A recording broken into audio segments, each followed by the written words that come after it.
नमस्कार मित्रांनो, सहर्ष स्वागत आहे आपल्या मराठी मास्तरच्या यूट्यूब चॅनलमध्ये. घेऊन आलो आहोत अजून एक नवीन आपण.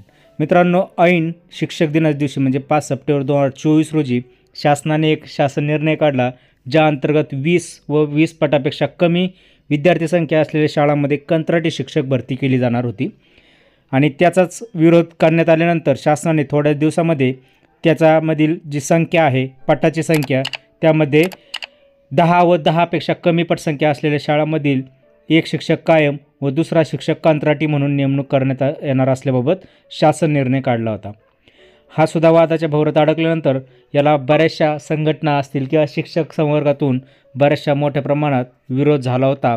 आणि त्या विरोधामुळेच शासनाने आज दिनांक 10 फेब्रुवारी 2025 रोजी एक नवीन शासन निर्णय काढून यापूर्वीचा जो शासन निर्णय आहे तो अधिगृहीत करण्याचा निर्णय घेतलेला आहे. त्या संदर्भात 10 फेब्रुवारी 2025 म्हणजे आजचा हा निर्णय आहे, ज्याद्वारे ज्या शाळांमध्ये 10पेक्षा कमी पटसंख्या असेल तेथे कंत्राटी शिक्षक नेमणुकीचा जो शासन निर्णय होता तो अधिगृहीत करण्याचा निर्णय शासनाने घेतलेला आहे. शालेय शिक्षण व क्रीडा विभागाने हा निर्णय घेतलेला आहे आणि शासनाने या संदर्भात कुठले कारण दिलेले आहे ते आपण संपूर्ण आजच्या व्हिडिओमध्ये बघणार आहोत. मित्रांनो, ही सर्व शिक्षक संवर्गासाठी एक आनंदाची बातमी आहे. संदर्भ क्रमांक जो 5 आहे, ज्याच्यामध्ये 23 सप्टेंबर 2024 रोजी 10 व 10पेक्षा कमी पटा शाळांसंदर्भात निर्णय घेण्यात आलेला होता.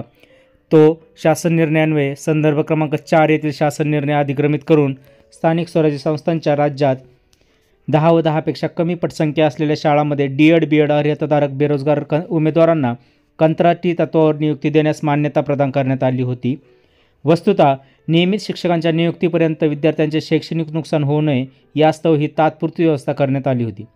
सन 2022च्या शिक्षक अभियोग्यता व बुद्धिमत्ता चाचणीतील गुणांच्या आधारे करण्यात येणाऱ्या शिक्षक भरतीचा दुसरा टप्पा 20 जानेवारी 2025 पासून प्रत्यक्षात सुरू झालेला आहे.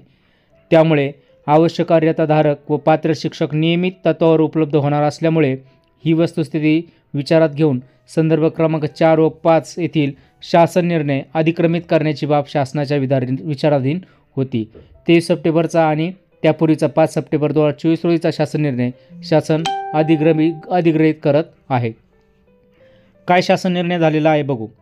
संदर्भ क्रमांक 4 व 5 येथील शासन निर्णय या आदेशान्वये अधिक्रमित करण्यात येत आहे. संदर्भ क्रमांक 4 व 5 येथील शासन निर्णयान्वये ज्या उमेदवारांना त्या शासन निर्णयातील तरतुदींच्या आधारे कंत्राटी तत्त्वावर तात्पुरती नियुक्ती देण्यात आलेली आहे, त्यांच्या नियुक्तीचा कार्यकाळ संपुष्टात येणे अथवा ते कार्यरत असलेल्या पदावर नियमित शिक्षकाची नियुक्ती होणे यापैकी जे अगोदर घडेल तितक्या कालावधीपर्यंत अशी नियुक्ती चालू राहील व त्यानंतर त्यांना पुनर्नियुक्ती देता येणार नाही, असा शासन निर्णय घेण्यात आलेला आहे. ज्यामुळे निसर्गतःच किंवा नॅचरलीच ह्या गोष्टीमध्ये ही भरती प्रक्रिया ऑलरेडी सुरू झालेली आहे. दुसरा टप्पा जो आहे पवित्र पोर्टलद्वारे भरती करण्याचा तो सुरू झाला असल्यामुळे शासनाने हा शासन निर्णय जो आहे 5 सप्टेंबर आणि 23 सप्टेंबरचा अधिग्रहित केलेला आहे. नक्कीच यामुळे जे कमी पटसंख्येच्या शाळेवर कार्यरत आपले शिक्षक बंधू होते त्यांचं जे आहे ते समायोजन करण्याची वेळ येणार नाही किंवा अतिरिक्त होण्याचा धोका कमी झालेला आहे. मित्रांनो, या संदर्भात आपलं मत काय आहे ते कमेंटमध्ये नक्की नोंदवा. व्हिडिओ आवडल्यास नक्की लाईक, शेअर आणि सबस्क्राईब करायला विसरू नका. पुन्हा भेटूया अशाच अपडेटेड व्हिडिओमध्ये. तोपर्यंत धन्यवाद मित्रांनो. जय हिंद, वंदे मातरम, जय महाराष्ट्र.